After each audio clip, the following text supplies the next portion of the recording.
موسم بہت ہی خوشگوار تھا۔ جنگل میں پرندوں اور جانوروں کی پیاری پیاری آوازیں گونج رہی تھی۔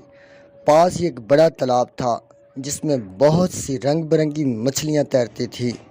ان میں نیلی اور پیلی مچھلیوں کی آپس میں گہری دوستی تھی۔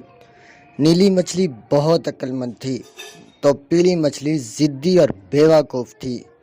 سب مچھلیاں اس کو ضدی مچھلی کہہ کر پکارتی تھیں۔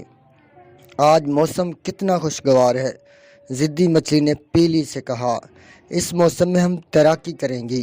ضدی مچھلی کی بات پر نیلی مچھلی اس کے ساتھ ہی تیرنے لگی۔ ابھی تھوڑی ہی دور گئی تھی کہ انہیں دو مچھیرے دکھائی دیے۔ انہیں دیکھتے ہی مچھیروں نے وہاں جال ڈال دیے۔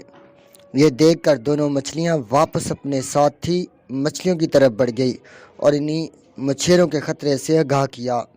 باقی مچھلیاں تو مچھیروں کے جال سے دور چلی گئی، مگر ضدی مچھلی کی عقل میں یہ بات نہ سمائی۔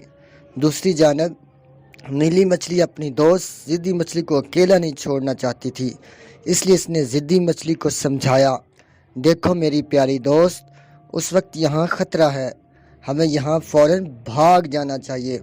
وہ ابھی یہ بات کر ہی رہی تھی کہ ان پر جال گرا اور وہ دونوں کچھ دوسری چھوٹی مچھلیوں کے ساتھ مچھیروں کے جال میں پھنس گئی۔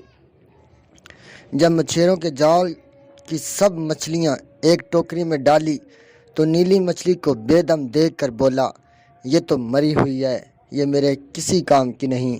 یہ کہہ کر اس نے نیلی مچھلی کو واپس تالاب میں پھینک دیا اور باقی مچھلیوں کو چاقو سے کاٹنے لگا۔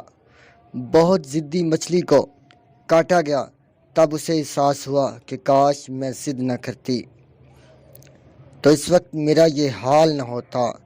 اس طرح ضدی مچھلی کو سزا مل گئی اور نیلی مچھلی کو بر وقت ترغیب سے اس کی جان بچ گئی۔